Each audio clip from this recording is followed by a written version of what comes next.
overrun any. If we had never seen it before, there's so many like problems that came out of So this. basically, it was being told to appear, but not being told to go away. It more than that. So like there was this UI, right? And I made the mistake of declaring that UI twice, like creating a UI image, like post constructor in the class system that was making it pop Oh, up. so that UI wasn't even supposed to be there at the first place. Exactly, it was supposed to be somewhere else, but like Okay. a bogey one popped up that wasn't showing up like on the screen. But what was even crazier was it was blocking the raycasts from happening, even though it's a UI image, which is like a raycast is three-dimensional and the UI image is two-dimensional. It really shouldn't interact with that. And we had to like deconstruct all the code line by line to find out what the hell was going on to like get a handle on this bug.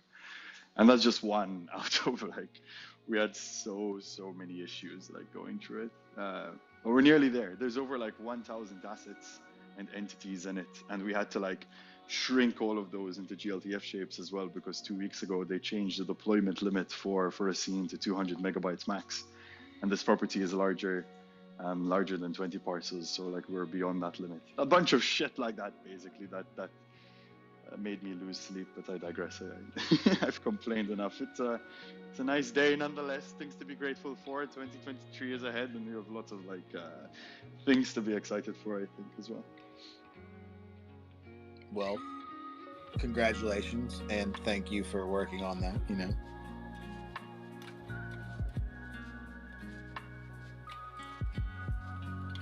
Shani, what are some of the things you are excited for in 2023?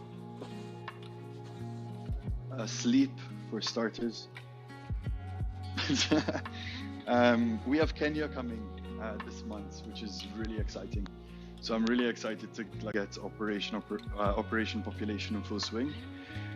So we're taking over the AI Blockchain Summit in Africa this year, like in 2 weeks, and the whole AIBC Summit is going to be focused on Decentraland and building in Decentraland specifically. So it's going to be a 72-hour hackathon, basically training and recruiting devs in Africa to learn how to use the SDK. And we've also like booked a Starlink directly to the property over there. So we're going to have high-speed internet and be able to really prototype SDK 7 to these people.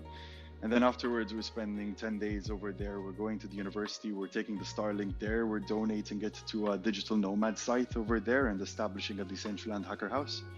And the aim over there is to inspire and recruit 100 developers from the sub-Saharan region to be working on the Decentraland protocol. And from Operation Population side, so MetaArcs, we're planning to try and do that in 5 different continents by the end of the year as a means of recruiting developers to feed into the protocol squad and to feed into the open protocol of Decentraland. So by the end of 2023, we would have made significant progress parallelly with the foundation from the community side when it comes to contributing to Decentraland's architecture. So that's just in 2 weeks, so I'm super excited for that. And that's I think the next thing on my radar. It sounds exciting. When can I expect Shani on my continent? Hey, I'm ignoring you're oversaturated with developers already, and I think Decentraland's nature as a decentralized open source project on the internet is undersaturated when it comes into tapping into brilliant minds in developing countries. So our play over here is, remember that Decentraland is the baby, the creation of a bunch of hackers in a hacker house in Buenos Aires, which falls under this general trend where if you go to Silicon Valley, for example, to try and start like a community over there, right off the bat, you're faced with so many more expensive fees and costs to be able to start it, barriers to entry with regards to an oversaturated market. And in truth, you won't really be making a difference. So the key paradigm that we're looking at over here is empowerment. And I think the community in North America is already well established. I much prefer looking in regions again, like Brazil, for example, Kenya, Nigeria, South Korea when it comes to the cultural aspects with regards to content curation and development specifically. Trying to look in areas that we haven't tapped into yet as a community.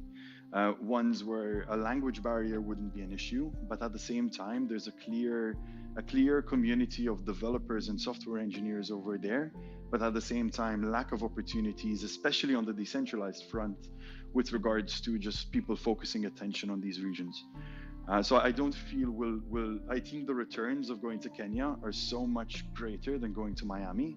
Simply put, because you can inspire 100 developers to make a difference on a protocol that is open source and decentralized. And let's not forget, $100 in Kenya can go so much farther than $100 in Miami. So these are like the things we're trying to juggle with at this point. Oh fuck yeah! $100 will take you a lot further in Kenya, that's for sure. Yeah, you're totally right. My continent sucks. So in other words, I'll see you here for NFT Miami in November or whatever.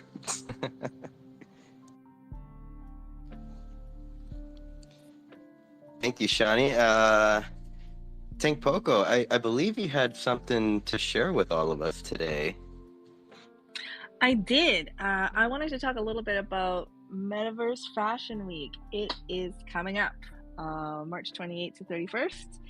And the foundation has tasked me to kind of get a sense of what communities are planning to do for the Fashion Week. So if you have an event planned or if you have an after party planned, please let me know about it so that we can talk to the foundation and see if it's something that we want to include in the official agenda or if it's going to be considered a satellite event, and how we're going to organize things so that we can help promote it and make sure that everybody wants to be involved, has a chance to be involved as well. I remember last year at the Fashion Week, it was awesome.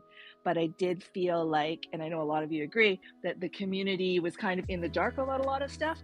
So this is a great opportunity, and the foundation is reaching out to try and change that. So I've made a form, and I will pin it to this space.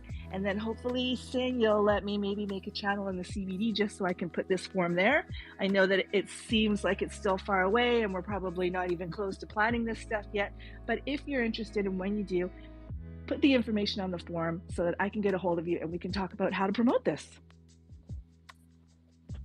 Yeah, I'll definitely get a channel up for you. Yes, make sure to pin tweet at the top. And you had brought up a very, very good point when you said that, like, compared to last year's Fashion Week, kind of like, you know, the individuals that were, you know, actively using the platform and hosting events were kind of in the dark. This year, I feel like there is a big shift, especially like I mean, big shift being they're actually utilizing Tangpoko this year, so big win. I just think that the foundation has made really big steps, and the community has really made big steps as well to meet in the middle and talk to each other and communicate and really realize that we're all working towards a shared goal. And it's not going to be perfect, but I do think things are changing. And Sin, you know, we all have you to thank for a lot of that as well, with all the efforts that you made in Miami Fashion Week, and Peanuts in here as well. I mean, he's great at being the liaison between the community and the foundation. So we just keep working towards it. You know, we're all rowing this boat together. Exactly. And none of you row the opposite way, please. I'm just rowing gently down the chain. In what direction, though? Depends on which way the block takes me. Okay, I respect that answer. I respect it. So thank you, Tankpoko, for sharing that with us. Did you pin the tweet at the top?